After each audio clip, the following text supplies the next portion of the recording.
Hey everybody, welcome back to the Dungeon Dive. Daniel here. I hope you're doing well, and if you're not, I hope you are soon. Okay, today on the Dungeon Dive, we are continuing our Runebound Retrospective, and this is episode 3, and in episode 3 we will focus on the Frozen Wastes big box expansion. I know I've been teasing a little bit about my favorite cover by Jesper Eising, and this is it. I absolutely love this cover. I think the composition is remarkable. The colors are great. The characters, they feel like they look and feel like they are in great peril. The ice dragon looks awesome. I absolutely love this cover. It's one of my favorite pieces of fantasy art. In episode 2, we looked at the Island of Dread, and in that episode, I mentioned how that expansion used its art and its setting to create a unique feel. It made something that was similar feel different. The Frozen Wastes does that, but it does that with backstory. And so I want to read the backstory of the Frozen Wastes to you because I think it's pretty cool.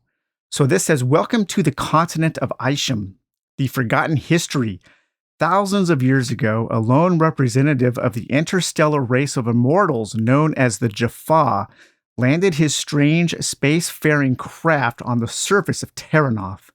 He was known as Arshan, and he had been sent to create the infrastructure for a new colony, an idyllic paradise for future Jaffa travelers to populate.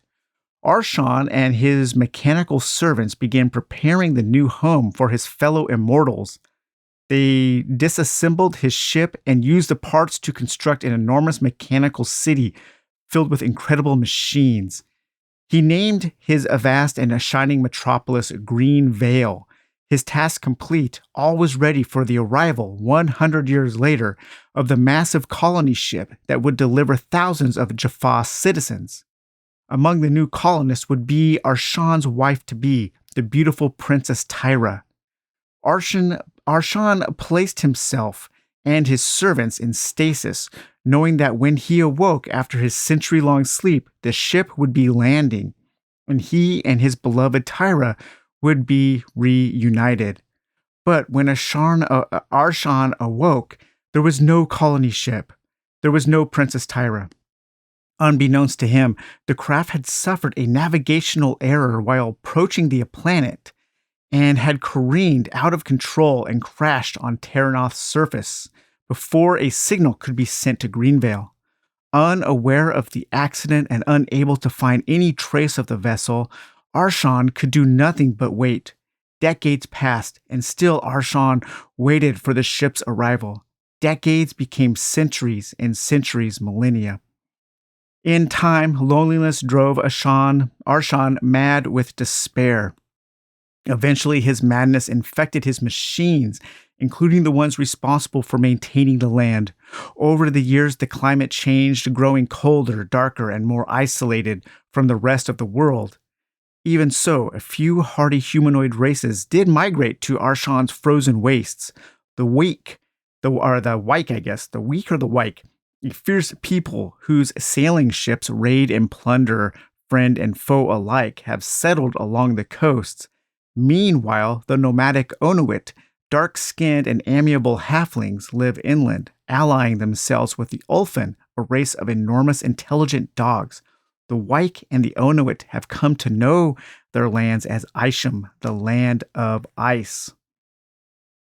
Now a new terror is rising. Saoirse the Vile, the evil iceworm queen, has befriended Arshan and is twisting his mental anguish into an insane rage. Saoirse has convinced him that the Onuit and Wyke are somehow responsible for the death of his princess, in the hopes that Arshan will help her to conquer all of Isham. Believing her insidious lies, Arshan has awakened the ancient Jaffa machines, relighting them after their having lain dark and dormant for thousands of years. Now they rise from beneath snow and ice to assault Wyke and Onuit alike. The terrible ice worms of the Queen have joined the attack. pleased at the chance to vent their ancient hatred for the Warmbloods and rejoicing at the opportunity to destroy them once and for all. Wyke runecasters and Onuit shamans have long foretold these days of White Death. However, their prophecies have foretold the emergence of brave heroes, one who would conquer the ancients and save the land of Isham. That is a really, really cool backstory to this expansion. And while most of Runebound takes place in a somewhat traditional fantasy setting, that backstory moves this expansion more in line to a planetary romance or a Sword and Planet style setting. Of course, the Sword and Planet genre or subgenre of sword and sorcery fiction, most popularized by the Edgar Rice Burroughs' Princess of Mars, the Barzoon books, but also by people like Edwin L. Arnold with his Gulliver of Mars book, and then kind of a follow-up to Burroughs, and that is Otis Adelbert Klein and his Planet of Peril series. We have the Planet of Peril. We have the Port of Peril, the Prince of Peril, the Maze of the Moon, and the Swordsman of Mars. So if you're looking for something a little bit different, something more in line with planetary romance and Sword and Planet, this might be the expansion for you. Let's take a look at the back of the box here. The Frozen Waste expansion, Killing Frost Grips the Land. Travel north from Terranoth across the Sea of White Fangs and discover the snow-covered land of Isham, a place of frozen beauty and sudden savagery. There, those hardy souls who call the place home whisper fearfully of an impending doom. The wind grows even colder, the storms more ominous, and the creatures of the wild more dangerous. An ancient evil has emerged from a long sleep and threatens to consume the land. Now is the time for bold hearts to stand against the impending disaster. Now is the time to venture into the untamed wilds of Isham, to endure the ice, snow, and bitter winds. Now is the time to recover legendary items of power and wield them in the defense of warmth and hope's last glimmers. Vicious beasts lie in wait to cut short the journeys of unwary travelers, but beneath the ice also lies the secret of the land's ruinous mystery. Can you piece together the clues and rumors and stop the approaching blight? Are you brave enough to pitch your wits, your strength, and your will to survive against the unforgiving frozen wastes? Okay, so the Frozen Wastes comes with a new board overlay that you will put on top of your Runebound basic board.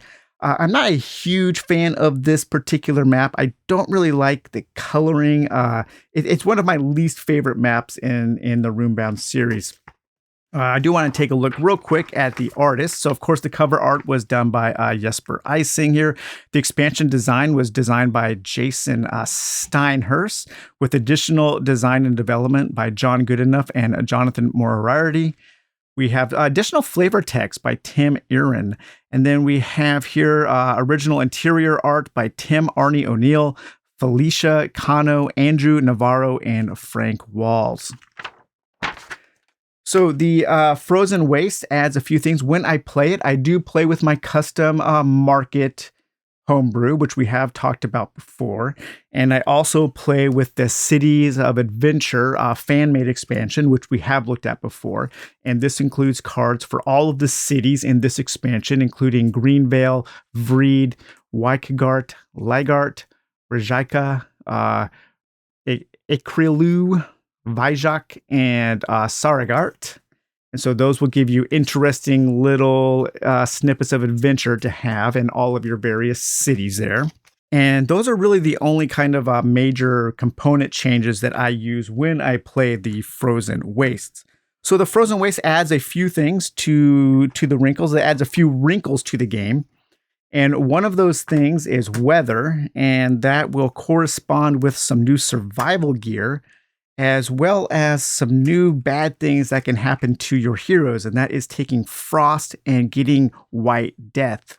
So it's kind of like getting like super frostbitten there. Weather is pretty interesting. The weather can change as the game progresses. The map here has an overlay of the different types of terrain. And the terrain will have these numbers associated with it. And that is the number of frost points that you take while you are adventuring. And as you progress through the game, the weather will get more harsh and you will start to take more and more frost damage as things progress in the game. Some of these are double-sided. So you have green, purple, blue, and red. And then you have the yellow on the other side. And those will correspond to the various encounter cards. And the encounter cards, we have a whole new deck of green encounter cards, a new deck of yellow, a new deck of purple/blue, and red encounter cards. And in those encounter cards, you will see things that will tell you when to update the weather. With that weather comes a new thing that you can take, which is frost damage. And when you take a certain number of frost damage, you will then flip one of those over to become a point of white death. And white death is kind of like a permanent wound that you can suffer from. And then you will need to go to certain settlements in order to heal your frost damage and in order to heal your points of white death. Additionally, we also have these new survival tokens or survival gear. And we have things like luck stones and snowshoes and flare crystals. And these are very important for survival because snowshoes you can change the result of a movement die to move better. And then the luck stone, you can fail a rerolled skill test. And with the flare crystal, you can fast travel to any town. That is very handy for healing your frost and your white death. So you want to make sure you keep a good amount of those in your possession. The game also comes with a number of new heroes. So we have Arvel World Walker. We have Zyla. Harnon, kind of a Sasquatch dude. That's cool. Lofen Boldar. Akulak and Oraklish. So that's one of the halflings riding one of the wolf companions there. And Shiver. So those are going to be the new heroes that you can play as. Another thing that this game introduces is two very different win conditions. So one of the win conditions is to locate the princess's crashed ship, rescue her, and then you will gain her token. And then you want to escort her to the northern settlement of Greenvale, where Arshawn is residing. And if you escort the princess to Greenvale, you immediately win the game. However, you can also enter Greenvale without the princess and challenge Arshawn to a fight. And if you kill Arshawn, then that is another way you can win the game. So two very different win conditions. That's pretty cool. Additionally, the game also introduces the concept of foraging. So in some of the new encounter cards, we'll have a little text for foraging. And when you beat them, you can take that card and that will allow you to do something extra for keeping that in your inventory. And then you can also sell those forage cards to the settlements for gold. And we'll take a look at some of the encounter cards now. A Cryomancer. We have the Cornered Direwolf. Here we have one of the event cards that tells you when you should update the weather. A Witch Tree, the Frozen Dead, an Ancient Scout, a Lone Direwolf, Cold Flame Wisp, the Crazed Berserker, an Ice Spiker. That's pretty cool. So let's so those were the green cards. Let's take a look at the yellow cards now. Again, that will show you when you when you would draw this card, then you would update the weather to a yellow star symbol. We have a Wendigo Stalker, a Yeti Shaman, an Ancient Flyer. So some of the enemies are technological in this. They are mechanical, and that's really cool. A Snow Viper, the Ancient Collector, a Frost Cub, Bear Cub. That makes me sad to have to kill a little cub like that. He's so cute. All right, and then we have the next deck here, the purple/blue. We have the Frost Shade, the Ice Wraith, an Ancient Enforcer. This does remind me of the City of the Ancients expansion in Shadows of Brimstone as well. And then here we have our red cards. And we have Lokai's Chosen, the Ice Lich, the Blackwood Horror, Barbarian Horde, the Blackwood Spirit, and there is Sarsha the Vile, the Evil Worm, and an Ancient Behemoth. One other thing that this game adds are these legendary items, and we have a small deck of legendary items. These can be used as basic market items in other expansions, but in this expansion, you will use these, and you will use these as little side quests that you have to discover while you are adventuring.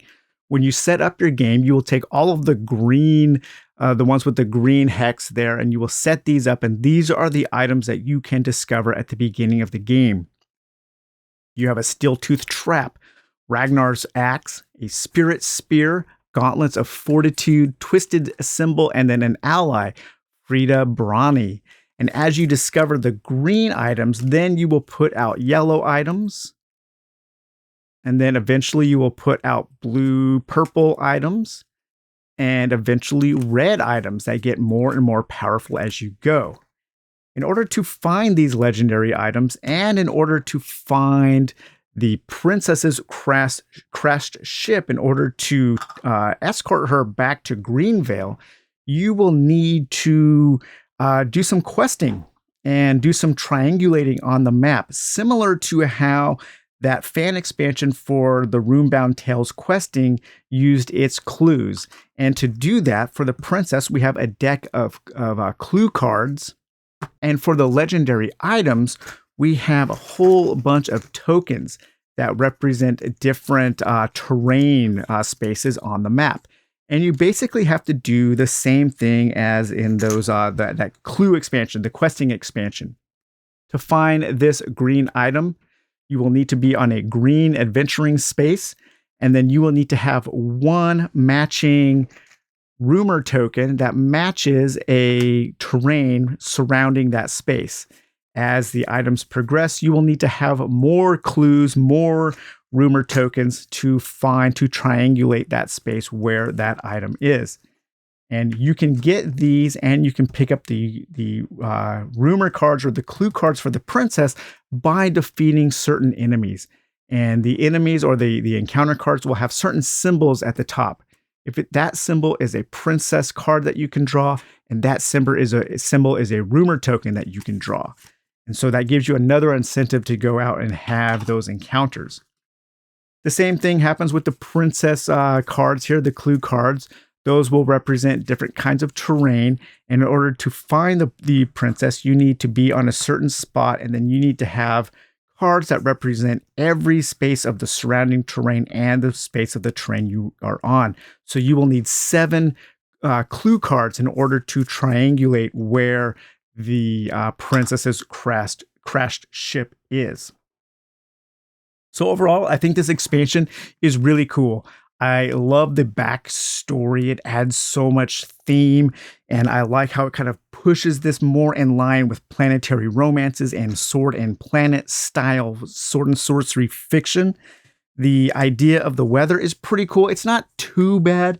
It's pretty easy to heal. You don't have to spend a lot of money. When you go to certain settlements, you can just automatically heal some of your frost and your white death for free. So that's pretty nice. I love the idea of going on these quests for these legendary items. That just gives you another neat thing to do, another neat way to interact with the game. And I like that there are 2 different win conditions, and it makes for an interesting game. You can play the game differently with the same components. There's one thing I don't like, or there's 2 things I don't like. I don't really love the look of the map. And I also don't like how it uses the same terrain dice, but those terrain dice will mean different things because the terrain is different. So roads are fords, plains are tundra, rivers are ice, hills are snowdrift, forests are forests, mountains are mountains, and swamps are frozen wastes. And so you need to kind of be thinking about what these symbols mean. They don't actually match up.